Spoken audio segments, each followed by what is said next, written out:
Hello, what is going on? Today we are going to be talking about how to travel Cambodia, one of our favourite countries in Southeast Asia.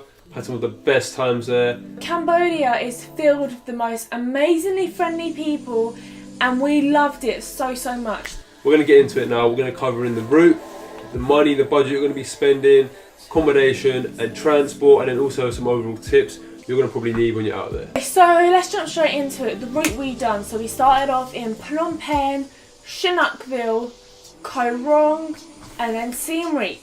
Now we're going to go into more detail on each of the destinations. Phnom Penh, I think it's a place where you will either love it or you'll hate it. For us, we loved it. It was a great introduction to Cambodia and it was a city filled with chaos and excitement. So during our time in Phnom Penh, we visited the Animal Wildlife Sanctuary and most importantly, the Killing Fields and the Genocide Museum. It was the most eye-opening thing we've done in our whole trip. So after our time was up in Phnom Penh, we then got on a 6-hour bus ride to Sihanoukville, where we stayed for a few more days. In Sihanoukville it was very chilled out, a lot of beaches, and we spent our days pretty much chilling out on the beaches, watching the sunsets.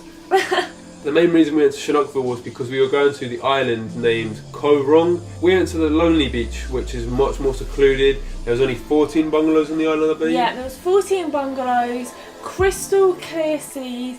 It's something that you probably haven't experienced before. So electricity cuts out at a certain time.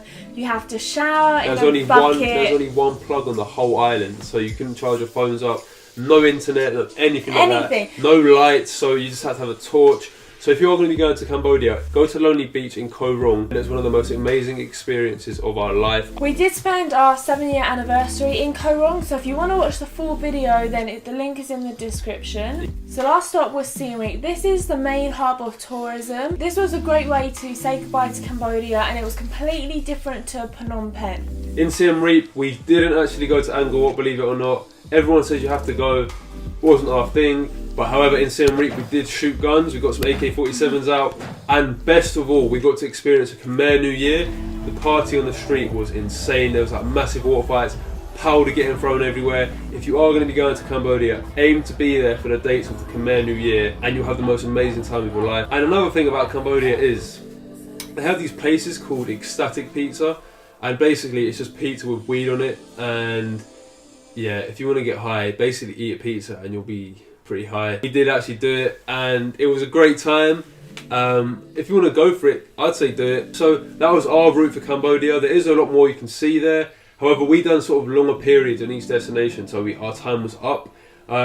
However, Cambodia, beautiful place. So next up we are going to be talking about the money/budget. So Cambodia was probably the most expensive country out of the whole of Southeast Asia, and this is due to everything being in dollars. So our budget was £35 each per day, which is pretty reasonable, but I think you could do it on £25 a day. So for the accommodation, it's still very cheap there. We had a budget of £20 a night, so £10 each. There are many more cheaper places you can stay at, maybe £5, £6. So don't think you have to spend £20 a night, you can get it very cheap. You'll be able to find street food $1 to $2. I wasn't that much of a fan of Cambodian food, so we went to restaurants most of the time. A typical meal at a restaurant will cost you around $4 to $5, so you can see how your bill will rank up if you eat at restaurants all the time. I think food will probably be your biggest expense in Cambodia. So getting around Cambodia, be prepared for long bus rides and coach journeys. They're very cheap though, don't worry, they're about $5 to $10, easy to book. And you can book for your hotels, local little travel agents. Two of the most popular companies used in Cambodia are Mekong Express and Ibis. Both are really comfortable rides. They've got aircon, they give you free water, pick you up from your hotel. And one tip I'm going to say for the coach journey, don't try and be smart like me and Mia and sit in the back of the coach because the engine gets hot, and after like 2-3 hours of the engine constantly on, you will literally roast with a 40-degree heat as well. You're going to melt at the back of the bus. So when you're getting around your local town in Cambodia, the most common use is tuk-tuks and mopeds. However, we didn't take them out.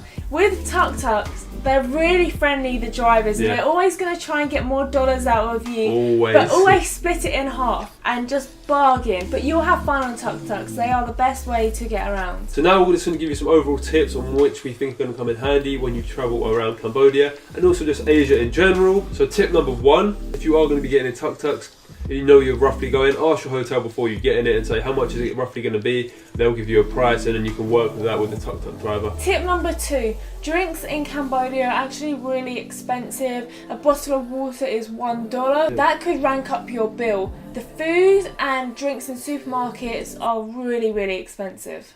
Tip number 3, when you're entering Cambodia, make sure you have $35 on you ready to pay for your visa and a passport picture as well. They're going to require that. Tip number 4, if you are going to be going to some of the most famous temples such as Angkor Wat, apparently they do get extremely busy. Ask around, because people said some of the tuk-tuk drivers know special places where it's not going to be as busy. Try and get there early as well, and try and get ahead of the crowd because it will get extremely busy, like ridiculously busy. Tip number 5. So when arranging a day out, whether it be the Killing Fields, Angkor Wat, you will normally arrange a set price for a tuk-tuk to bring you there and bring you back, and they will wait for you however long you are. Like, we were like 3 hours in a Killing Fields and he did wait for us in the heat. You might be able to get it cheaper that way as well, rather than spending, for example, $10 to get somewhere and then $10 back. You might get it for $15 there and back.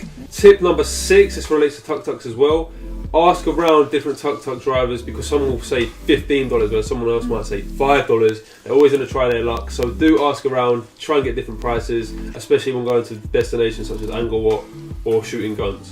Tip number 7, when withdrawing money out of the ATM machines, it is really expensive. I think it was like $4 per transaction, so take out a week's worth of money to decrease your fees. Tip number 8, if you are going to be shooting guns out there in Cambodia, you are allowed, so if you do want to do it, just go up to a tuk-tuk driver and say you want to go shoot some guns, and they'll drive you there. It was safe, it wasn't like all sketchy like we thought it was going to be, and it was like a mad experience. So if you want to do that, I'd say go for it. Tip number 9, I would say, if you are going to be in Cambodia, try and be there for the Khmer New Year, and you will have the best time of your life.